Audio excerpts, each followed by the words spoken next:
ini, Keren melaksanakan Techminar yang bertemakan Smart Cities, New Challenge to Ensure Hygiene, Safe, Reliable, and Resilient Services. Pembangunan Smart City itu telah memasuki usia 5 tahun sejak digadang-gadang pada tahun 2012. Jadi Smart City itu sebetulnya bukan hal yang baru. Ini tuh udah ada sebelum-sebelumnya gitu. Dan ini sudah digadang-gadang dari tahun 2015 gitu. Dengan menerapkan Smart City, sebuah kota dapat menyederhanakan birokrasi publik, menghemat biaya di tengah krisis, mempermudah proses monitoring warga, dan lain-lain. Jadi manfaatnya itu banyak banget, Bapak Ibu. Nah, Smart City merupakan strategi agar sumber daya manusia dan kapital serta infrastruktur komunikasi modern maupun tradisional dapat bergabung membentuk pertumbuhan ekonomi yang berkelanjutan dan kualitas hidup yang lebih tinggi. Sustainable Development Goals Survey di tahun 2015 menunjukkan bahwa salah satu prioritas masyarakat Indonesia adalah tata pemerintahan yang jujur dan tanggap. Terobosan untuk mencapai tujuan ini adalah melalui Smart City. Nah, jadi Smart City yang penting banget untuk diperhatikan. Untuk itu, nanti kita akan bahas lebih dalam nih tentang Smart City, manfaatnya seperti apa, dan lain-lain bersama semua panelis kita pada hari ini. Nah, senang sekali hari ini sudah hadir bersama kita beberapa panelis dari berbagai pihak. Jadi ada yang dari Jakarta Smart City, ada yang dari Clue, ada dari Smart Komputer Indo, ada dari Innograph, dan ada juga dari Hikvision. Jadi banyak banget hari panelisnya. Jadi sebelum kita mulai, izinkan saya dulu untuk mau menyapa semua panelis kita satu persatu sebelum kita masuk ke sesi presentasi. Oke. Yang pertama, saya mau menyapa yaitu Bapak Yudis Nugraha, selaku Head of Jakarta Smart City. Bapak Yudis merupakan lulusan Doctor of Philosophy jurusan Cybersecurity, University of Oxford. Berkarir sejak tahun 2003 di Kementerian Informasi dan Komunikasi Republik Indonesia. Di usia beliau yang masih tergolong muda ini, Pak Yudhistira atau yang biasa akrab disebut dengan Mas Yudis, kini menahkodai unit pengelola Jakarta Smart City. Smart City Pemprov DKI Jakarta. Jadi saya mau menyapa dulu nih Pak Yudis, apakah sudah bergabung sama kita? Halo, selamat siang Pak Yudis. Halo, selamat siang semuanya. Selamat siang Mbak. Terima kasih. Ya, halo. Ya Pak, gimana Pak? Sehat ya Pak? Alhamdulillah sehat. Ini saya harus habis selesai meeting sambil makan. Oh. Baik, oke sip. Makasih ya Pak. Nanti kita ngobrol-ngobrol lagi di sesi presentasi dan panel discussion. Oke, terima kasih. Oke, selanjutnya nggak cuma Pak Yudis nih, kita masih ada speaker lain, yaitu ada Ibu Maya Arvini, selaku CCO dan COO dari Clue. Ibu Maya Arvini adalah penerima beasiswa Exxon Mobil, program sarjana, dan Putra Sampurna Foundation, program Magister, di mana beliau dinobatkan sebagai mahasiswa pasca sarjana terbaik Universitas Indonesia untuk program Magister Manajemen tahun 2005. Keren banget kan? Nah, kemudian lulus dari Universitas Pajajaran, Fakultas Pertanian dan Ekonomi, keduanya dengan prestasi summa cum laude. Wow, keren. Nah, sebelum bergabung bersama Clue, Ibu Maya ternyata pernah berkarir di IBM, Microsoft, dan Gunung Sewu.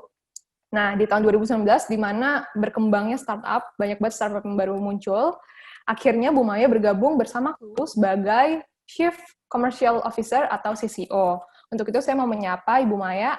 Halo, selamat siang Bu Maya. Halo, selamat siang. Apa kabar? Baik, baik. Bu Maya, apa kabar? Baik, oke. Oke, sip Bu. Aku lanjutin yang lain dulu ya. Ya, thank you. Thank you. Oke, selanjutnya, selain Bu Maya, ada lagi nih. Jadi panel selanjutnya, yaitu ada Bapak Feryadi, selaku Digital Signage Head dari PT Inovasi Sarana Grafindo sejak 2014. Beliau adalah lulusan Universitas Bina Nusantara Teknologi Informasi, mengawali karir di bidang IT, dan saat ini fokus di dunia digital display atau digital signage. Nah, saya mau menyapa dulu. Halo, apa kabar, Ferry?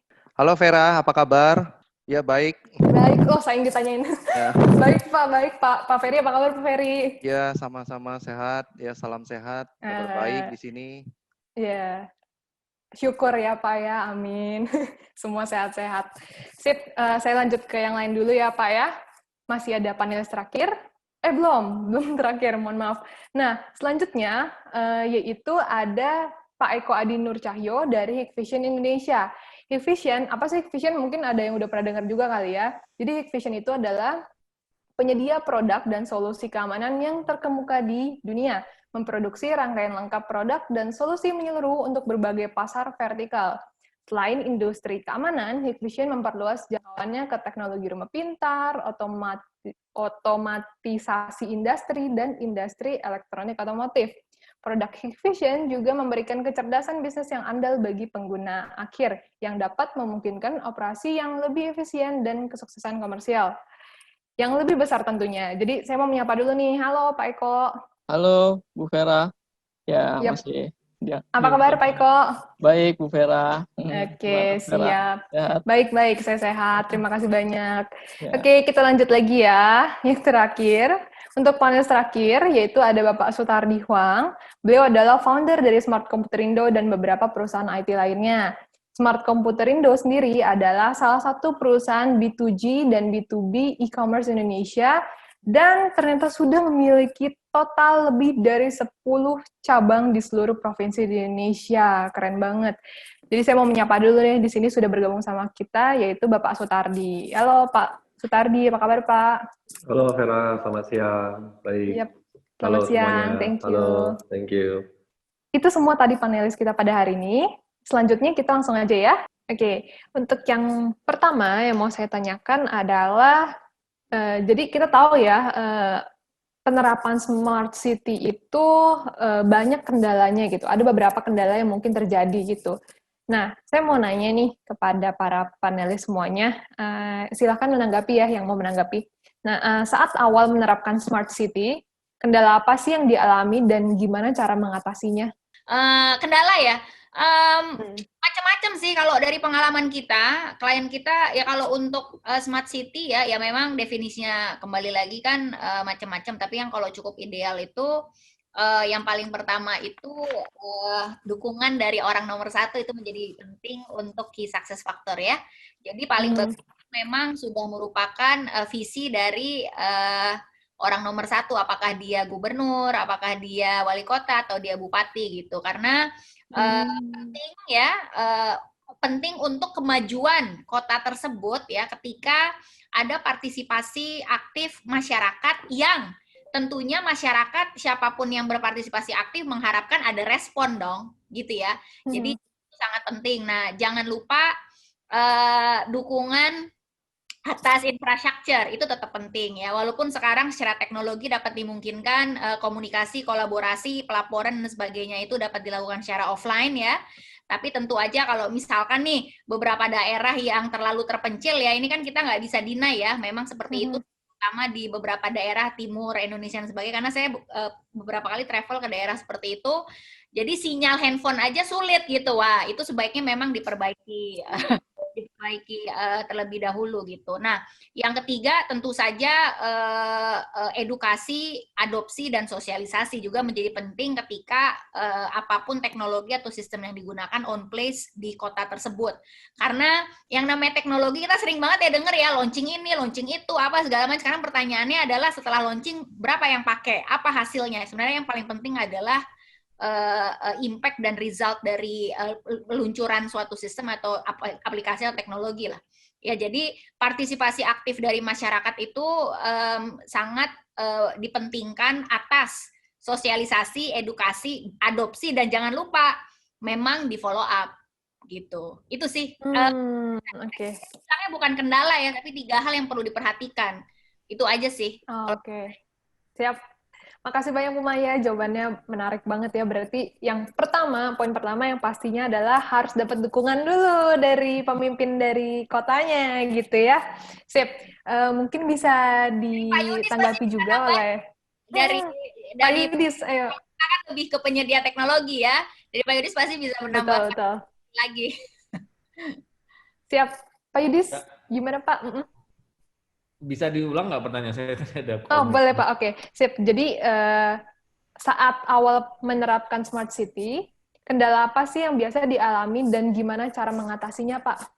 Ya, sebenarnya ini menarik ya. Karena kalau kita bicara smart city, orang pasti identik sekali dengan teknologi. ya kan? Padahal sebenarnya saya kemarin beberapa bulan yang lalu saya bertemu salah satu profesor dari Cambridge University terkait dengan urban design, bahwa bicara smart city is not about technology, tapi bagaimana the power of citizen participation. Makanya kenapa awal smart city ini adalah diawali dengan diinisiasi misalkan dengan komplain manajemen atau aduan masyarakat. Karena sebenarnya dasarnya adalah kita ingin mengengage partisipasi masyarakat untuk berpartisipasi untuk membangun Jakarta lebih baik. Pada saat mereka mengadu itu kan ada aduan-aduan, jadi ada follow up action yang bisa diperbaiki oleh pemerintah. Tapi sebenarnya aduan ke depannya tidak hanya aduan, harus feedback positif juga penting. Karena tidak hanya sekedar aduan, saat ini kan komplain yang kami kolaborasi dengan misalkan dengan Clue, CRM itu kan sifatnya negatif ya. Harusnya ada feedback positif. Bagaimana apresiasi masyarakat terhadap pemerintah.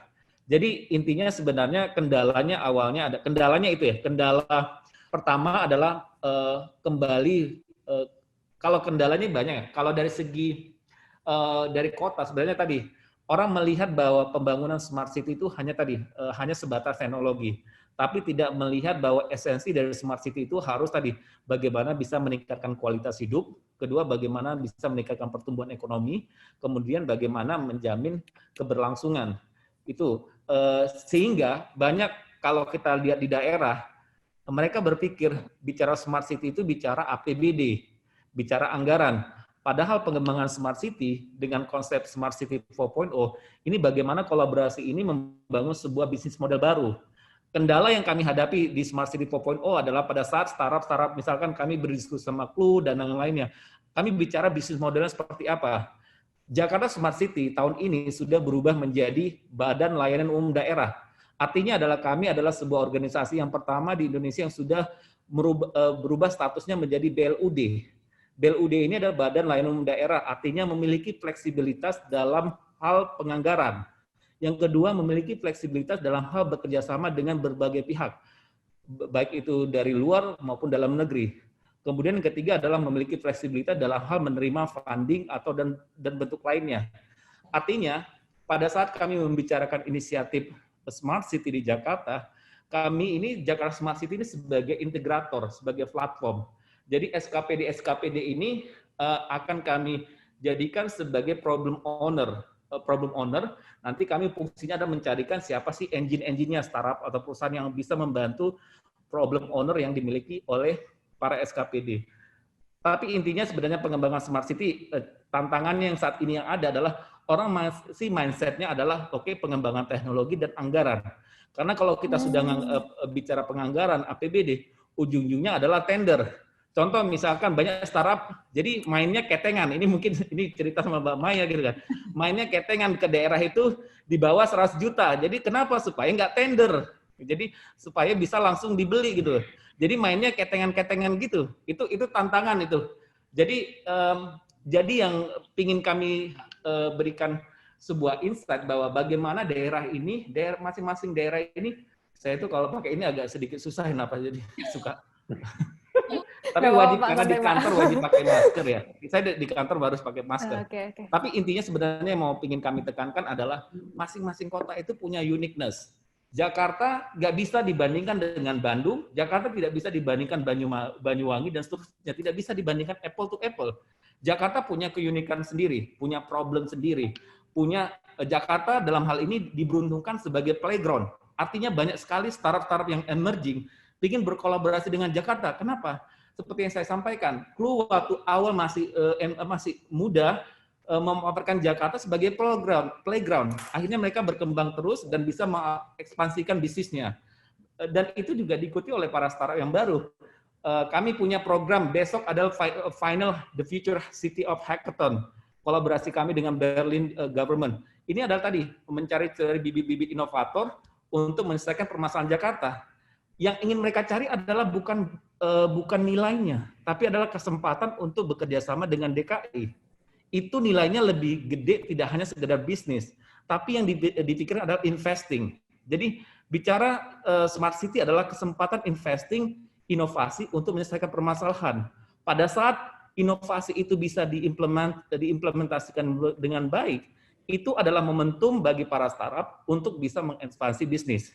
Jadi bagi saya, ini pesan saya bagi para startup, tidak hanya Jakarta, lihat potensi di daerah lain, tapi lihatnya jangan dari mindset teknologi. Karena gini, ini saya ngambil quote dari Einstein. Jadi kalau kita diberikan 1 jam untuk berpikir atau menyelesaikan permasalahan, kalau Einstein berkata 55 menit untuk memikirkan permasalahan, 5 menit untuk mencari solusi.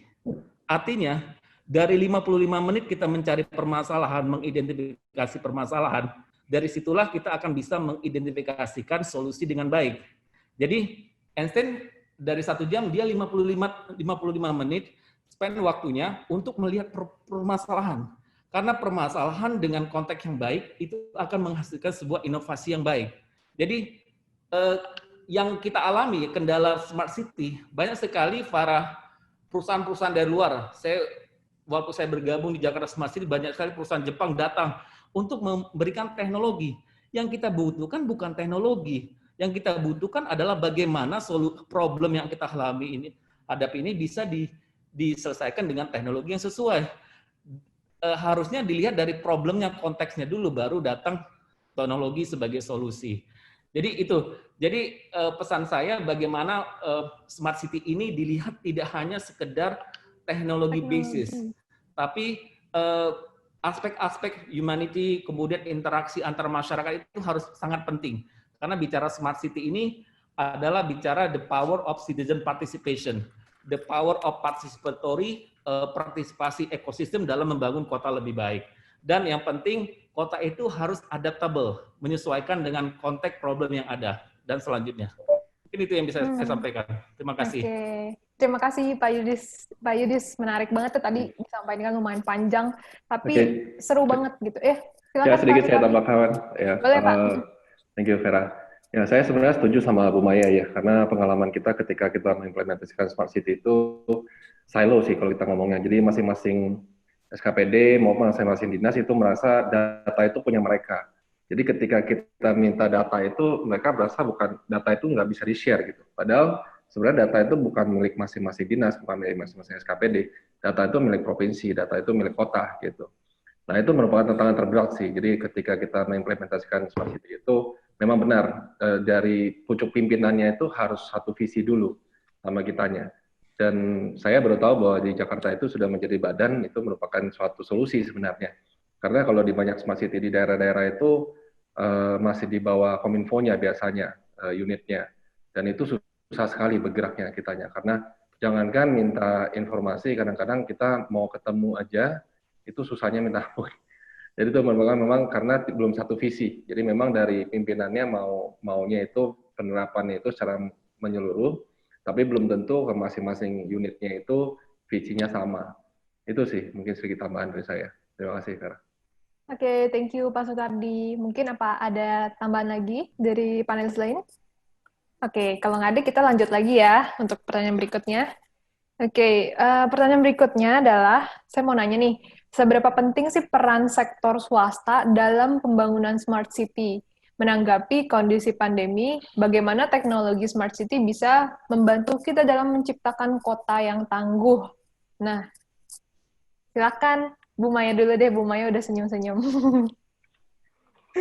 Ya, tadi sebenarnya bagian dari presentasi dan sharing case study kita juga ya. Jadi memang kalau untuk yang swasta, mereka juga kan terutama untuk yang cluster di properti real estate ya paling banyak. Kebetulan klien kita memang paling banyak properti sih.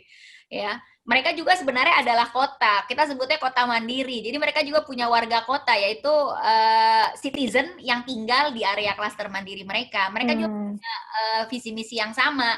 Jadi ibarat pemerintah kota atau kabupaten atau provinsi, ya itu sama. Mereka juga punya. Cuman bedanya mereka adalah pengelola swasta. Kemudian ya gitu ya, secara birokrasi, decision dan sebagainya memang tergantung kepada para developer atau pengelola gitu. Nah, pengalaman kita, mereka ini punya tujuan untuk men-serve citizen mereka.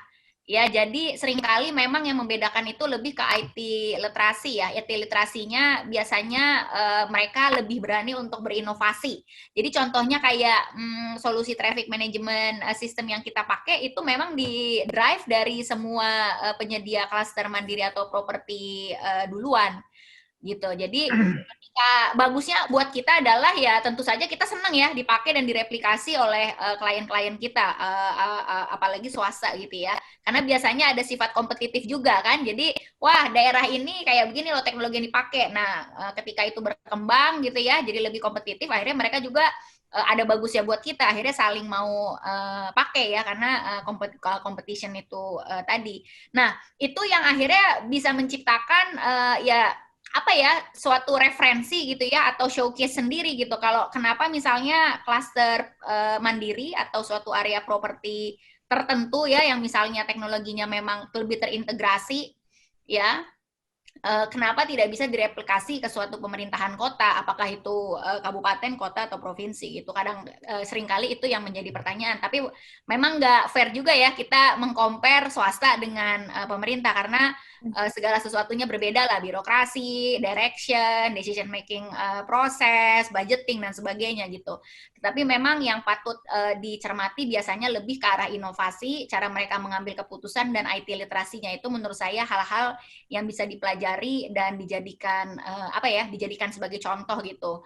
Kalau misalkan mau direplikasi ke either ke pemerintah provinsi, kota atau kabupaten. Itu kalau yang kita lihat dan seringkali yang saya sempat cerita tadi, seringkali dengan swasta ini mereka juga banyak memberikan ide-ide untuk memberikan kita kesempatan untuk mengeksplor.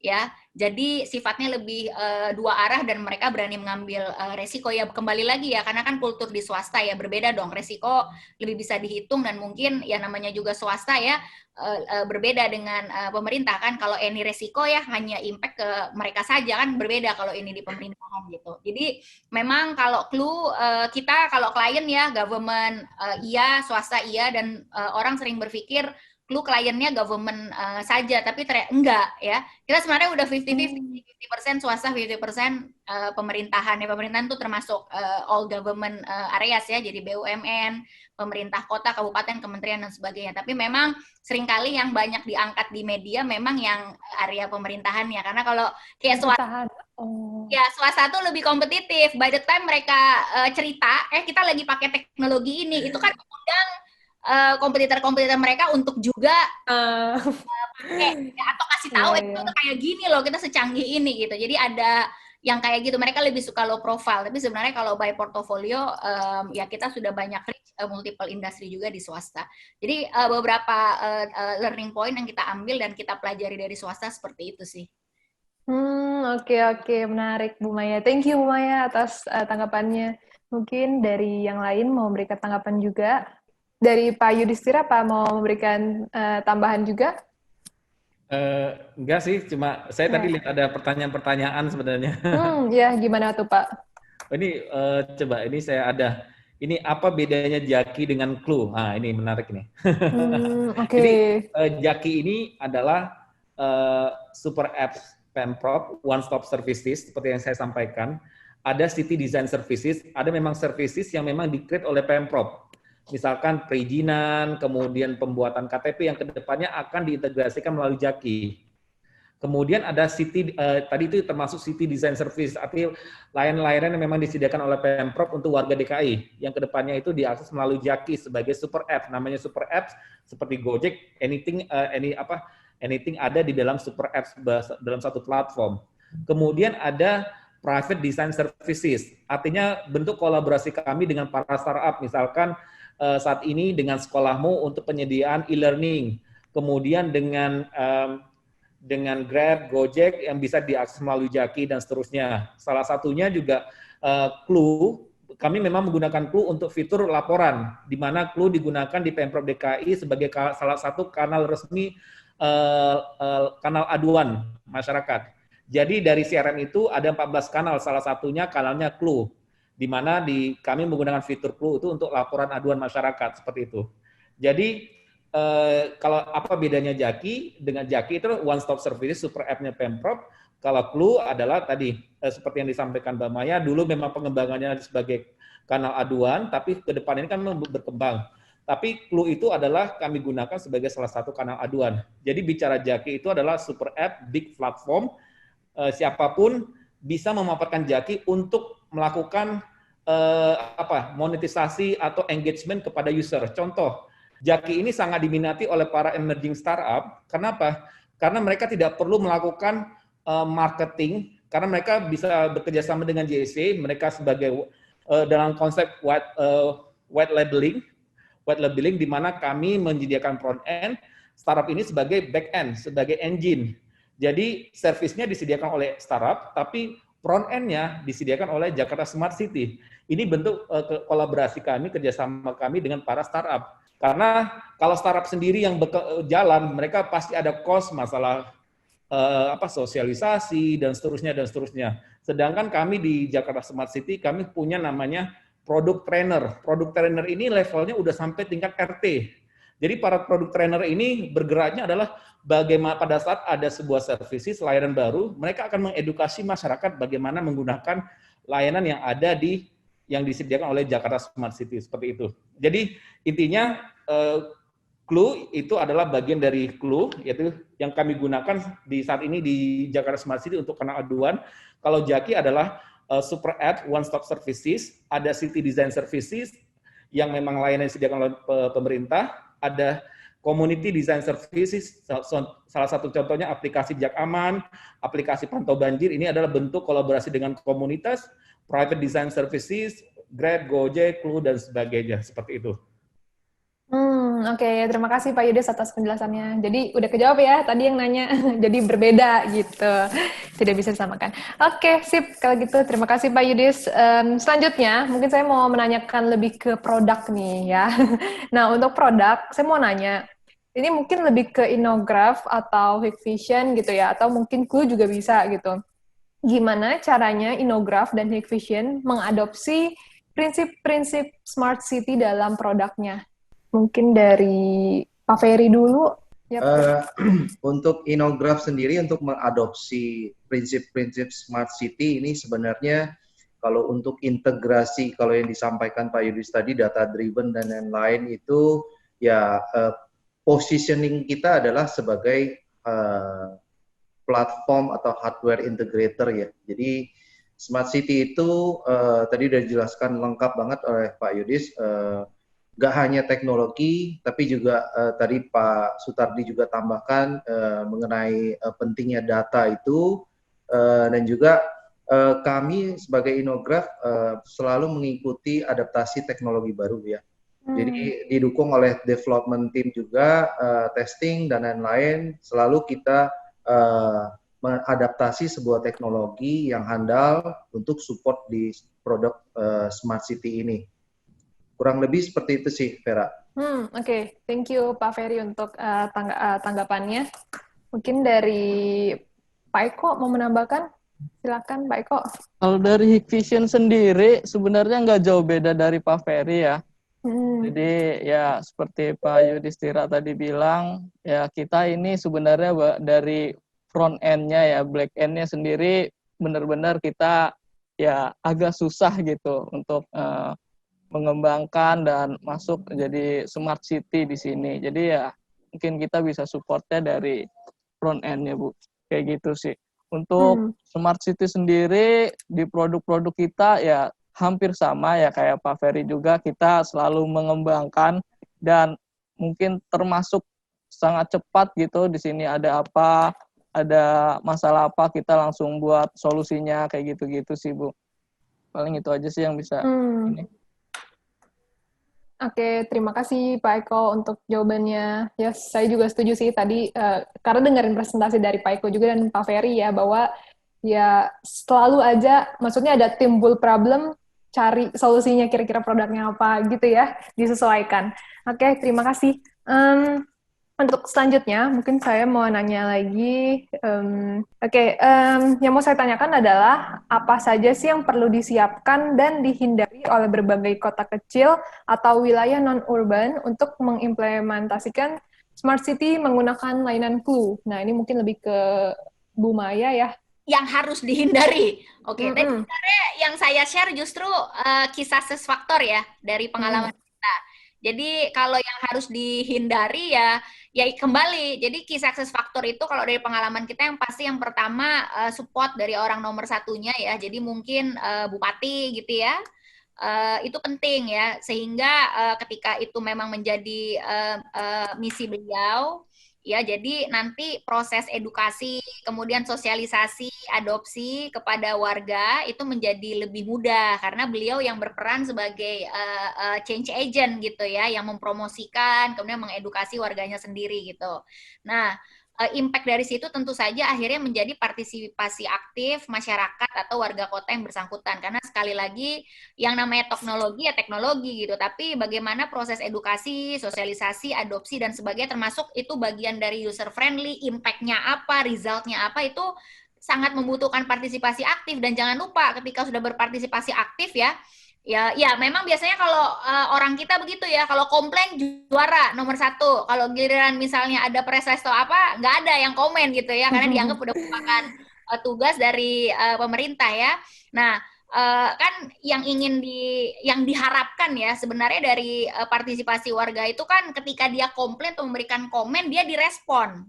Ya, nah itu juga menjadi penting. Makanya ketika mendapat endorsement dari orang nomor 1 atau bahkan itu menjadi program kotanya, nah itu akhirnya partisipasi aktif yang kemudian memang ada workflow atau task force-nya untuk kemudian di follow up, nah itu akhirnya memegang peranan penting. Dan jangan lupa tentu saja infrastruktur ya penting juga. Memang yang kembali saya sampaikan tadi, teknologi sekarang sudah sangat dimungkinkan ya dengan offline dan sebagainya gitu. Tetapi ya kalau misalkan sinyal telepon aja, saya pernah kok ke beberapa kota, nggak usah disebut kali ya kotanya, yang lumayan terpencil, yang dapat sinyal telco itu cuma 1. Yang lain tewas ya. Jadi kalau yang model-model kota yang memang seperti itu sih saya merekomendasikan mungkin telco providernya diimprove dulu lah. Ya. Oke, baik. Siap, makasih banyak Bu Maya untuk jawabannya. Oke, selanjutnya mungkin aku ngambil pertanyaan dari dari pertanyaan-pertanyaan peserta juga nih, ada yang lumayan menarik nih menurut saya. Jadi ada Bapak Reza Muhammad Wildan, beliau nanya, "Selamat siang, saya Reza Muhammad Wildan dari Bekasi, ingin bertanya untuk Pak Yudhistira. Pertanyaan saya adalah bagaimana konsep smart city dalam mengatur pedagang kaki lima di kota-kota agar lebih teratur dan lebih baik lagi. Sekian dan terima kasih sebelumnya." Oke, terima kasih atas pertanyaan dari Bekasi, menarik. Kami di Pemprov DKI punya namanya Jakpreneur. Jadi Jakpreneur ini adalah memberikan edukasi pembekalan kepada masyarakat. Kembali lagi sebenarnya, saya menarik bicara Jakpreneur. Ini bicara transformasi digital. Pada saat kita bicara transformasi digital, ada people, proses, dan teknologi. Jadi pada saat kita ngomong pemanfaatan, misal pemberian edukasi kepada para UMKM, kita bicara people. People-nya ini harus kita edukasi dulu, bagaimana supaya mereka paham dalam konteks digital. Kemudian proses, bisnis proses. Contoh misalkan, bisnis proses ini kebanyakan memang kelihatan digital, tapi belakangnya bisnis prosesnya manual. Contoh, banyak sekali mungkin kita sudah menggunakan misalkan aplikasi e-office untuk disposisi online. Tapi di back end-nya ternyata bisnis prosesnya masih manual, di mana kalau revisi ya masih manual gitu, nggak langsung by system seperti itu. Jadi terkait dengan pertanyaan tadi, kami di Pemprov punya namanya Jakpreneur. Kemudian di satu sisi, Jakpreneur ini adalah semacam kewirausahaan muda, kewirausahaan yang memang dikelola oleh Pemprov, bisa mendaftarkan dirinya di Jaki, jadi bisa dilihat. Coba saya sekalian promosi berarti ini. Boleh Pak, silakan Pak. Sekalian promosi. Jadi di sini bisa kelihatan di sini. Oh, nggak kelihatan ya? Kayaknya saya harus ganti background dulu. Ya, di sini nggak kelihatan ya. Ini ada Jakpreneur. Ya, di sini ada kelihatan Jakpreneur. Jakpreneur, jadi jadi bisa mendaftarkan dirinya di program Jakpreneur. Kemudian dalam masa pandemi COVID ini, bagi yang terdampak COVID, kami punya program kolaborasi sosial berskala besar. Tapi intinya pengembangan UMKM, salah satunya pedagang kaki lima ini adalah kami memfasilitasi melalui Jakpreneur. Kemudian yang menarik adalah kami saat ini bekerja sama dengan Jaktur. Jaktur itu nanti ke depannya di jalan-jalan Sudirman itu ada outlet-outlet yang officially. Jadi kalau kita ke Singapura, itu kan banyak outlet-outlet yang official. Jadi nanti akan ada outlet resmi yang bisa digunakan para UMKM untuk berjualan. Tapi nanti masalah jualannya ini nanti mungkin bisa didiskusikan. Tapi uji coba piloting kami adalah bagaimana memanfaatkan daerah-daerah pedestrian, khususnya nanti di Sudirman, itu ada penjualan kaki lima. Tapi judulnya kaki lima, tapi rasanya bintang 5 gitu, seperti itu. Jadi gedungnya bintang 5, judulnya kaki 5, tapi rasanya bintang 5. Seperti itu. Jadi detailnya seperti itu. Mungkin yang bisa kami sampaikan. Oke, baik. Makasih Pak Yudhistira atas tanggapannya. Berarti hal pertama adalah harus dari people-nya juga ya, harus di-point juga. Kayak gitu. Oke, terima kasih. Selanjutnya, ada lagi sebentar. Oke. Ini mungkin pertanyaannya lebih ke untuk siapa ya? Coba saya baca dulu soalnya ya. Ini lebih ke produk mungkin. Pengoperasian CCTV dengan drone, apakah perlu izin khusus? Nah, mungkin ini lebih ke Pak Eko kali ya, karena kan tadi ada sempat juga disinggung soal produknya gitu kan, yang CCTV pakai drone. Gimana Pak Eko? Silahkan Pak. Untuk di Indonesia sendiri sekarang ini belum ada. Jadi yang menggunakan produk kita ya, jadi drone itu. Tapi kalau untuk di luar negeri itu biasanya memang ada izinnya, karena ya seperti kita tahu drone biasa aja menggunakan izin, apalagi ya CCTV untuk keperluan surveillance. Ya nggak jauh beda lah, pasti menggunakan izin. Oke. Itu aja sih. Siap, terima kasih banyak Pak untuk jawabannya. Kita lanjut lagi. Oke, ini juga lebih ke produk sih mungkin ya. Nah, saya mau menanyakan ini mungkin lebih untuk Pak Ferry atau Pak Eko juga gitu. Bagaimana sih cara melakukan edukasi soal hubungan teknologi digital display dan smart city? Ya, silakan Pak Ferry. Oke, terima kasih.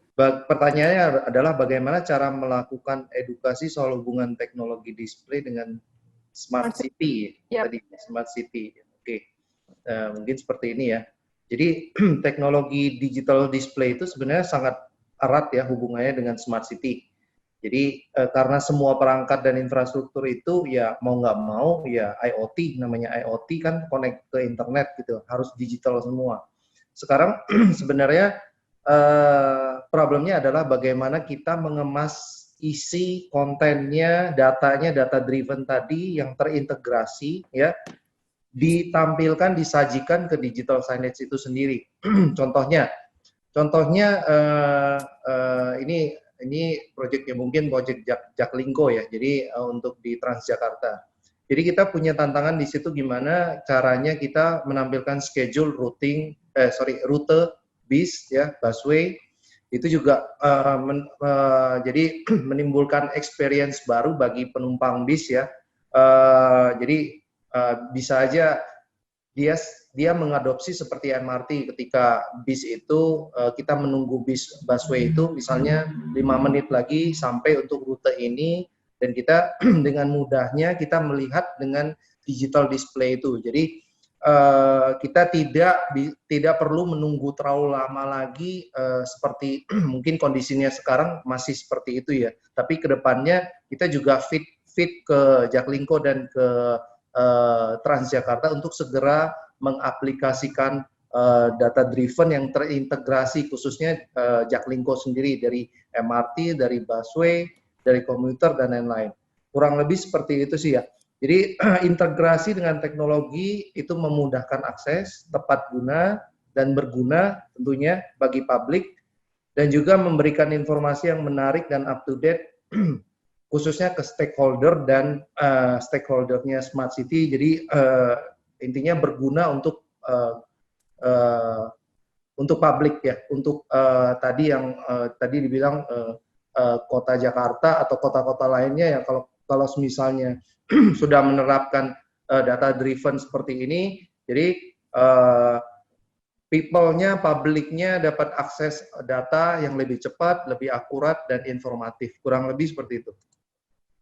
Oke, baik. Terima kasih Pak Ferry. Dari Pak Eko, apa mau menambahkan? Atau sudah cukup? Sudah cukup. Sudah Pak cukup. Vera. Oke, baik. Terima kasih banyak Pak Eko.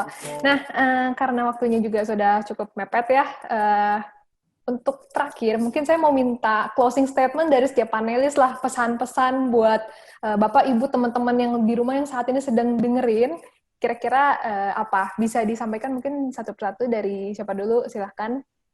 Jadi memang untuk kesuksesan implementasi Smart City itu memang tergantung berbagai faktor. Jadi jangan melulu segala sesuatunya itu selalu depend atau tergantung pada teknologi. In the end, teknologi actually is a tools. Memang teknologi yang baik itu pasti tentunya akan menciptakan suatu sistem dan eksekusi yang baik juga tentunya ya gitu. Jadi apakah itu automation ya atau lebih produktif, lebih efektif dan sebagainya gitu. Tetapi kembali lagi tentu saja tergantung kepada para pihak ya yang mengeksekusi gitu loh. Jadi jangan apa-apa karena teknologinya, karena banyak sekali hal-hal ya atau pihak-pihak yang menentukan keberhasilan dari suatu implementasi Smart City yang tadi saya bilang. Dari pemimpin ya atau leadernya, apakah itu kota, apakah itu company, apakah itu suatu company atau gedung atau perkantoran dan sebagainya, itu sangat penting visi misi dari pemimpinnya. Kemudian yang kedua tentu saja sosialisasi, edukasi, kemudian adopsi ya sehingga benar-benar dipakai dan memang ini yang paling penting nih. Ya nggak cuma sekedar bikin aplikasi atau tools atau sistem, memang dipakai dan memang menjawab permasalahan. Nah, Ya, sehingga partisipasi itu menjadi ada ya dan kemudian dijawab permasalahannya dengan di follow up oleh task force atau workforce yang terkait. Ya, sehingga tujuan dari dibuatnya suatu sistem, aplikasi, tools, whatever itu akhirnya memang tercipta. Gitu. Kalau pesan dari kita gitu. Jadi sangat tergantung kembali lagi kepada para pelakunya.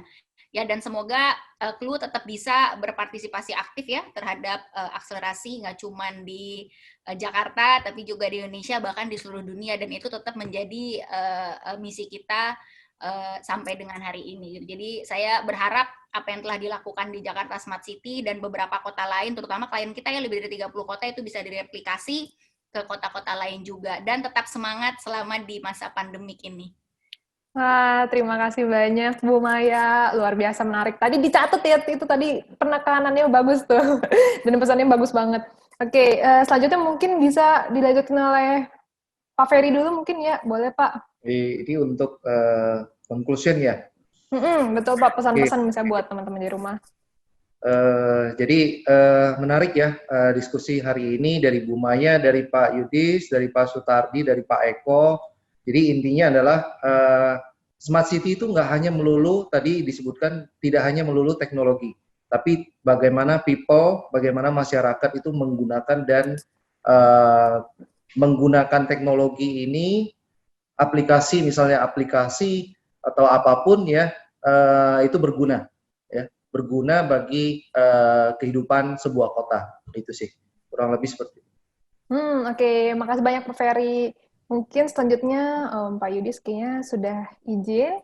Dari Pak Sutardi silakan Pak. Ya, saya mungkin setuju juga sama Bu Maya sama yang lainnya. Ya, Smart City itu kan sebenarnya hanya, ya kita bilang sebenarnya suatu sebutan ya, tapi semua berasal dari people, pasti staffnya, yang pakai juga orang, yang mengerjakan juga orang, yang mau punya bawa pikiran juga orang. Jadi yang penting smart people-nya dulu sebenarnya. Kalau di beberapa kota yang kita bangun, banyak pemimpin daerahnya berkata bahwa semuanya harus mulai dari smart people-nya dulu. Kalau yang people-nya nggak smart, percuma smart city-nya mau dibuat secanggih apapun, tetap sama aja, pemakaiannya nggak akan maksimal. Jadi pada intinya ya dengan event ini kita berharap juga dengan mensosialisasikan sebenarnya smart city, itu berat teman-teman yang join pada hari ini mungkin start berkontribusi seperti kata Bu Maya. Jangan hanya komplain melulu, kan ujungnya tetap harus kitanya memberikan data gitu. Kalau kita tidak memberikan data ya city-nya nggak akan smart gitu. People-nya harus proaktif, harus smart, harus memberikan data, dipakai aplikasinya ya. Dan kita yang di sektor government kita tahu budgetnya begitu besar pemerintah kita dalam mengalokasikan untuk pembangunan IT di Indonesia. Nah, kita yang teman-teman semuanya ya harus mulai bergerak gitu. Apalagi di masa pandemi kayak gini, yang sebelum-sebelumnya sudah dianggarkan, ya tolong dimaksimalkan pemakaiannya. Mungkin segitu dari saya, Bu Vera. Terima kasih. Oke, terima kasih Pak Sutardi. Terakhir dari Pak Eko, silakan Pak, apa ada pesan-pesan? Kalau dari sisi saya ya sebagai ya efisien, ya benar kata teman-teman narasumber yang lain ya udah sangat jelas lah kayak gitu. Tapi seenggaknya ya kan dari sisi efisien sudah memberikan teknologi yang mumpuni lah ibaratnya kayak gitu. Jadi ya tinggal people-nya sendiri bagaimana membuat itu menjadi smart kayak gitu aja sih Mbak, paling gitu aja. Oke, terima kasih Pak Eko. Nah, semuanya sudah. Jadi di sini saya juga mau menarik sebuah kesimpulan agak panjang ya atas semua diskusi kita pada hari ini, yaitu Smart City bisa dibilang merupakan upaya menciptakan ekosistem yang inovatif, kolaboratif dengan tujuan menciptakan kemudahan dan kebahagiaan dari kehidupan masyarakat. Di masa pandemi, keberadaan Smart City bisa membuat sistem layanan yang mengurangi kontak fisik dan sifatnya lebih efisien dengan data real time. Smart City yang baik tidak sebatas dari inovasi teknologi, namun juga gabungan dukungan pemerintah dan kolaborasi serta partisipasi dari masyarakat yang dibarengi dengan edukasi. Penerapan Smart City juga tidak bisa disamaratakan karena setiap kota punya kebutuhan, permasalahan, keunikan, dan ciri khas masing-masing. Oke, sip. Untuk itu, dengan ini saya bisa bilang bahwa panel discussion kita akhirnya sampai di sini. Terima kasih banyak untuk para panelis.